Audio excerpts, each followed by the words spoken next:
गरियाबंद जिला पंचायत क्षेत्र क्रमांक 7 में विरोधियों के चक्रव्यूह के बावजूद संजय नेताम को मिल रहा है व्यापक समर्थन।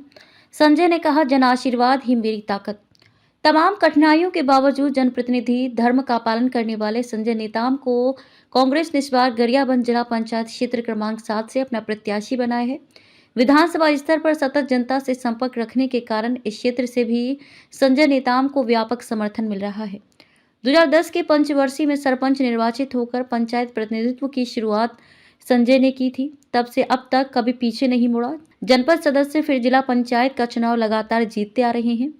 बीते पंचवर्षीय में संजय जिला पंचायत उपाध्यक्ष के रूप में कार्य थे। अनुभवी होने के साथ साथ लोगों की समस्याओं को प्रशासन के पास बेबाकी से रख उसके निवारण में माहिर हैं। इस बार प्रतिद्वंदियों ने संजय की राजनीति पर विराम लगाए, कई हथकंडे अपनाए, बावजूद उसके विरोधियों को मात देते सिख रहे। आप भी सुनिए विरोधियों के लिए क्या कह रहे हैं संजय। क्रमांक 7 से भी मैं चुनाव लड़ रहा हूँ। वर्गीकरण की वजह से हम लोग साथ में आए। पहले मैं 8 में लड़ा था और जिला पंचायत के उपाध्यक्ष थे। मैंने जितना मेरे से हो सका मैंने क्षेत्र में किया है और इस बार भी मैं जिला पंचायत क्षेत्र क्रमांक 7 में चुनाव लड़ रहा हूँ। 37 ग्राम पंचायत यहाँ पे आता है और लगातार इस दौरान हम लोग लगातार घूम रहे हैं।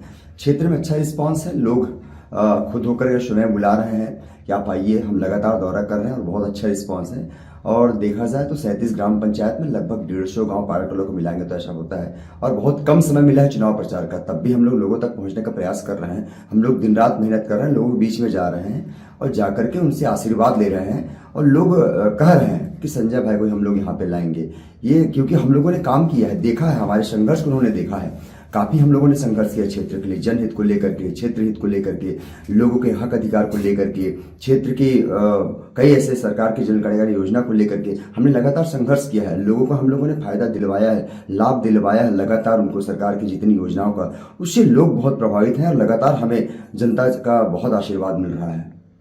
कांग्रेस के कुछ लोग ही लड़ रहे हैं, क्या वजह है, क्या कहना चाहेंगे उसको? ये तो अब देखिए, जिस प्रकार से भारत में अंग्रेज आए थे, अंग्रेज नहीं टिक पाए और आकर के भारत के लोगों को लड़ाते थे, वैसे ही कुछ लोग हैं जो नहीं चाहते कि यहाँ के आदिवासी जो है एक रहें। कुछ बाहर के आदिवासी आकर के यहाँ पे शासन जमाए हैं और आदिवासी को आदिवासी से लड़ा रहे हैं। आप देखिए मेरे साथ जो गोपाल लड़ रहे हैं, गोपाल मेरा भतीजा है और हम लोग एक पार्टी में रह करके बढ़िया काम करते हैं। लेकिन मैं बताया ना, नहीं चाहते। कुछ लोग ऐसे लोग हैं जो तथाकथित लोग हैं, यहाँ से अपने आप को यहाँ का निवासी बताते हैं, बाहर के हैं, जैसे अंग्रेज थे वैसे कुछ लोग हैं यहाँ पे आकर के अपने आप को यहाँ का आदिवासी बता रहे हैं, हम यहाँ का रहवासी बता रहे हैं और आके शासन कर रहे हैं। जब अंग्रेज नहीं टिक पाए तो ये लोग क्या टिक पाएंगे? यहाँ पे भाई भाई को लड़ा रहे हैं, आदिवासी को आदिवासी से लड़ा रहे हैं।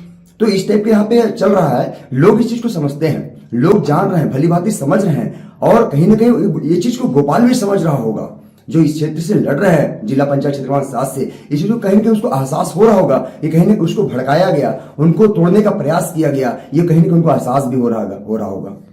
तो कितना आशीर्वाद मिलेगा आपको? क्या आप सफल? जनता का भरपूर आशीर्वाद है। लोग जहां भी जा रहे हैं, आप देख रहे हैं सभाओं में इतनी अच्छी रिस्पांस मिल रही है। लगातार लोग जो चाह रहे हैं कि हमको संघर्षशील आदमी चाहिए जो लोगों के हित के लिए, क्षेत्र के हित के लिए, समाज के हित के लिए और सरकार की योजनाओं को लाभ दिला सके, क्षेत्र में काम करवा सके। और हम जो चुन करके भेजेंगे तो कम से कम जा करके आवाज उठा सके। तो मैं क्षेत्र की आवाज बन करके काम करना चाहता हूं, लोगों के हक अधिकार के लिए लड़ना चाहता हूं। जिस प्रकार से मैंने पूर्व में संघर्ष किया है वैसा ही संघर्ष करके मैं लोगों के हित के लिए, क्षेत्र के हित के लिए और सरकार की योजनाओं को लाभ पहुंचाने के लिए मैं इस क्षेत्र में लड़ाई लड़ रहा हूं। और मैं एक सेवक बनकर काम करना चाहता हूं लोगों के बीच में। मुझे कोई शौक नहीं नेतागिरी का, सिर्फ राजनीति को अपने समाज सेवा का हिस्सा मानता हूं मैं। और मैं समाज सेवा के नाते मैं क्षेत्र के लोगों को सेवा करना चाहता हूं और सरकार की योजनाओं को लाभ दिलाना चाहता हूं। मैं इतना चाहता हूं कि लोग दुख में है तो मैं दुख में हूं, लोग तकलीफ में है तो मैं तकलीफ में हूं। क्षेत्र में विकास नहीं हो रहा है तो कहीं ना कहीं उसके लिए हम लोग लंबी लड़ाई लड़ेंगे और क्षेत्र में विकास करवाएंगे हम लोग।